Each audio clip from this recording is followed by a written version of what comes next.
tickle my funny bone. Gonna zap my scary zone. I'm gonna read all the summer through. Here's how it goes. I'm going to amplify my mind. I'm gonna open up my heart. I'm gonna make every day feel new. Tickle my funny bone. I'm gonna tickle my funny bone. I'm gonna tap my scary zone. I'm gonna read all the summer through. There you go. Now there's a clapping part in the verses. And when I go like this, that's for you to clap with that, okay? I'm gonna read my way around the world at the public library, at the public library, at the public library. I'm gonna read my way around the world at the public library. Read all the summer through. Clap along with that. I'm gonna amplify my mind. I'm gonna open up my heart. I'm gonna make everything feel new. Tickle my funny bone. I'm gonna tickle my funny bone. I'm gonna tap my scary zone. I'm gonna read all the summer through. I'm gonna put on a cape and fly to France with Captain Underpants. With Captain Underpants. With Captain Underpants. I'm gonna put on a cape and fly to France with Captain Underpants. I'm gonna read all the summer through. Amplify my mind. I'm gonna amplify my mind. I'm gonna open up my heart. I'm gonna make every day feel new. Tickle my funny bone. I'm gonna tickle my funny bone. I'm gonna tap my scary zone. I'm gonna read all the summer through.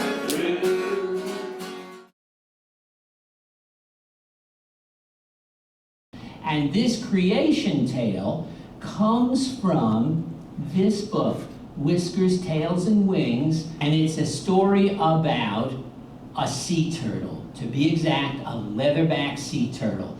And in their belief, the earth was created with the leatherback sea turtle. Now, the Seri people who made it up lived way up there, close to the United States. That's where Mexico meets the United States. And there's a leatherback sea turtle. You can see how big he is right there.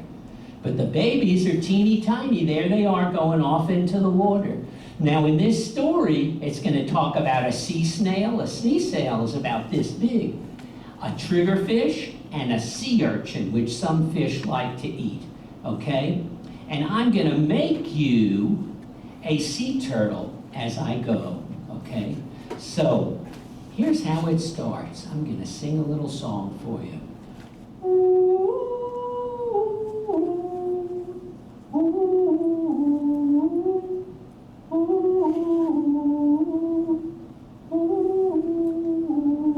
In the very beginning, Hant Kai, the creator God, created the heavens and he created the waters. Up in the heavens, he put the light of the sun in the daytime, and at night he put the stars and the moon to light the sky. And down in the ocean, he put all kinds of creatures. Now, he liked that, but something was missing. He wanted to create land for the animals and people to walk on. He thought, to create land, I need something to start it with. So he thought, down at the bottom of the ocean, there's sand. If I could just get some sand. Now, he was a god, but even he couldn't get down there. But he thought some of the sea creatures could, so he called them all together and he said, I am getting ready to create some land, and I need somebody, one of you, to go down to the bottom of the ocean and bring me back some sand. It'll be a long and dangerous trip. Who would like to go? Well, after he said that, most of them scooted out to the outside and went home. They thought, I don't want to do that. The ones who stayed, why, they were kind of boastful. They all started talking at once, saying, oh, I'm the best swimmer, or I'm the strongest, or I'm the fastest swimmer. And they were all talking at once. Out on the outskirts was Mosni, the leatherback sea turtle. And when they paused for a second, he said, I can make it down and bring you some sand back. They all laughed. Mosni the sea turtle, you're too clumsy, they said. You'd never make it down there. Mosni felt bad. He kind of swam around to the outside and waited. Well, Hant Kai first picked the sea snail because the sea snail said he could bring the sand back in his shell. But the sea snail went down a little ways. He went down a little ways, and then he got past the other animals, and he saw the great expanse of open water. He got scared. He scooted right back up. He went to a coral reef and into a cave because he was ashamed to go back. So he picked the triggerfish next because the triggerfish said he could keep the sand in his strong mouth. But he hadn't gone very far before he saw some juicy sea urchin. Nobody was coming back. So he said to Mosni, Mosni, could you go down? He said, go on down to the bottom of the sea and bring the sand on back to me. He said, go, Mosni, go. So Mosni thought, well, I'll go down and I will sing a little song to make me feel brave and strong when I go. And so that's what he did. He made up a song, and the song went like this. Go, Mosni, go. Go, Mosni, go. Go on down to the bottom of the sea. Bring the sand on back to me. Go, Mosni, go. So that is the shell of the turtle. And now I'm going to make you his flippers, okay? Here comes one front and back flipper. There's one. And tie it around. And let's give him a little head, okay? All right. I need your help. Can you sing to him? You ready? Go, Mosni, go. Go, Mosni, go. Go on down to the bottom of the sea. Bring the sand on back to me. Go, Mosni, go. And finally, he got on down to the sand at the bottom of the sea. He got there and finally he rested. And then he picked up some sand and he put it in his flippers and held on to it, and up he went. Go, Mosni, go. Go, Mosni, go. Can you help me sing? Go on down to the bottom of the sea. Bring the sand on back to me. Go, Mosni, go. Well, it was getting late in the day, and Han Kai and the creatures figured he wasn't coming back just like the others. But suddenly, out of the water, boop, popped Mosni's head.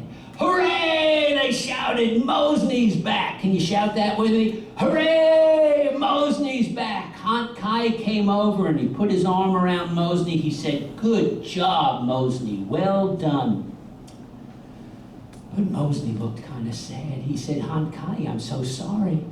When I went down there, I took plenty of sand on back, but as I swam, the water pulled almost all the sand out of my flippers. I've only got a few grains. That's okay, Mosni, said Han Kai. With those few grains, I can make more. And so he took those grains and he spread them out, and then he sang. Ooh, ooh, ooh, ooh, ooh. And those grains of sand turned into a golden beach. And then the golden beach grew to a great big desert, and plants began to grow, and animals came. But the first animal that was allowed to walk on the land was Mosni, the sea turtle. And if you like that, you can get a sea turtle for yourself. So that's how the land was created. And you know, to this day, the people feel like the leatherback sea turtle is very special. If they go out fishing, because they live next to the water, if they see a sea turtle, they won't hunt him and eat him. They'll invite him on board with a song. And if he comes on board, they take him to land, and they have a 4-day celebration of how Mosni helped to start the world. and then they put him back in the water. You look at that bottom picture, you see all those people holding on to that rope? Looks kind of like a tug of war at field day, right? That's how they got those big sails up in the ship. They pulled on those ropes. Now they pulled all together, and I want you to try this with me, okay? All of you kids and adults who want to do it, everybody stand up. We're going to pretend we're at field day for a second, okay? They have a word in which they would all pull at the same time, and that word is Joe, okay? So you guys get ready, and when I say the word Joe, you're all going to pull like we're pulling on that rope to get the sail up, okay? You ready? When I was a little boy, my mammy always told me to be way, haul away, and we'll haul away, Joe. If I didn't kiss the girls, my lips would soon grow moldy to me. Way, haul away, and it's haul away, Joe. Way, haul away, and we'll haul from better weather, and it's way, haul away, and we'll haul away, Joe. Way, haul away, and we'll haul away together, and it's way, haul away, and we'll haul away, Joe. Once I was an Irish lad, a digging turpentines to me. Way, haul away, and we'll haul away, Joe. Now I'm on a Yankee ship, hauling at the braces to me. Way, haul away, and we'll haul away, Joe. And it's way, haul away, and we'll haul away, Joe. Good job. I think you got those sails all raised up. That's how they pulled those sails up.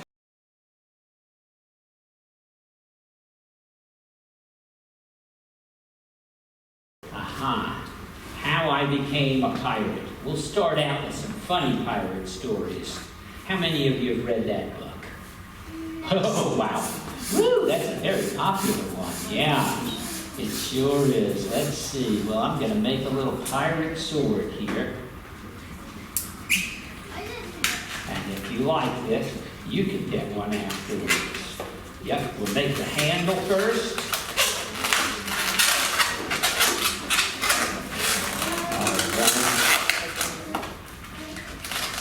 Pirates are interesting. Kids love to hear stories about pirates, but of course they're about make-believe pirates, not the way pirates really are. But that's okay, because one of the main things we do with reading, and you guys probably study this in school, they ask you, what are the three purposes of reading? Is it for entertainment, or is it to teach, or is it to persuade? Well, those funny stories are just written to entertain. They're not really meant to teach or to persuade you of anything. Just to entertain you. And here's a little pirate sword to entertain yourself with your friends. It's not very dangerous, right? You wouldn't do much damage with this sword, would you? But it's fun to have, and you can have one if you like when we're all done, folks. This little boy is out playing in the sand one day, and he's digging up sand, and the pirates come by because they need someone to dig up to bury their treasure. So they pick him up and take him on board. Well, it is a good time. He doesn't have to say please. He doesn't say thank you. He can reach across the table. He can shout. He can have lots of fun. He even gets to have a pillow fight before bed. But the catch is, he likes to be tucked in by his mommy, and pirates don't tuck. Not only that, they won't read him a book to go to bed with. He decides maybe this pirate life is not for me. He says, I'm leaving, I want to go back home. But he says, well, I said I'd help you bury the treasure. I'll show you a great place to bury the treasure. Where did they bury it? In his backyard, that's right. Here's my favorite one, though, Edward and the Pirates. Not quite as funny, but kind of funny in a quiet way. You see, Edward loved to read. And when he would read, he would feel like he was right in the story. That's one of the great things about reading. While he'd read about Joan of Arc, that he was defending her, he'd read that he was sliding down the rope to help out Robin Hood. Yeah. And one day he was over at the library and there were some men watching him. He didn't see them. What kind of men were they? Pirates. They were pirates, exactly. And that night they showed up in his bedroom. And you know what they wanted?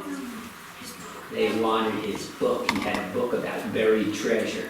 They said, come on, give us your book. He said, He said, I checked that out of the library with my library card. You want that book, go to the library and check it out yourself. Well, they said, listen, we'll give you some buried treasure if you'll let us have that book. Nothing doing. They said, listen here, you're going to have to walk the plank if you don't give us that book. Pirate captain pulled out his sword. He said, you better watch it, you're going to wake my mommy. Sure enough, in comes his mom, looking a lot like Joan of Arc. And pins those pirates right against the wall. Woo, that little boy felt sorry for him. He says, Mommy, he said, I don't think it really meant anything. He said, they just want this book. Here, I'll tell you what. He says, okay, I'll let you borrow it for a little bit if you bring it back to me. Well, he hands it over to the pirate captain. The pirate captain takes that book and he kind of turns to the rest of the pirates and they kind of get in a huddle and they talk for a minute. And then the pirate turns around and he hands that book back to Edward. They can't read, he says. They can't read. So, Edward, being a nice guy, he reads the book to him. His parents say, now don't stay up too late. Make sure you don't stay up too late. I guess she's not scared of those pirates. They're just storybook pirates anyway. They won't do much harm. And that's the story of Edward and the Pirates. What do you think? I like it too. It's one of my favorite books. But now, of course, you older kids, and maybe some of you younger ones, know that real pirates weren't quite as nice as the pirates in those books. They attacked a lot of ships, and they stole stuff, and when they didn't give it to them real quick, they'd kill them and take it. One of the fiercest, maybe the fiercest, was Blackbeard. He was called Black because of that beard. And if you look close, you'll see this smoke coming out of his head. What he used to do to look scary was he put some slow-burning fuses into his beard. This is a true story. And when he would be attacking, people would see this crazy guy with smoke coming out of his head. And the idea was they'd surrender quicker, right? And they often did. He finally got killed when Lieutenant Robert Maynard went after him. Maynard would have been dead except for the other men. See, Blackbeard drew his sword, and Maynard drew their sword, and Blackbeard was so powerful when he came down with that sword, he just split Lieutenant Maynard's sword in two. He had nothing but a stubble. And he's about to kill him when several men came up behind him and stove their swords through his back. Took about 20 bad sword cuts and 5 bullets to kill Blackbeard. He finally died. They cut his head off and hung it up to warn other people about being pirates. They threw his body overboard, and the legend says that he was so mean his body swam around that ship 3 times before it sunk. Blackbeard the pirate.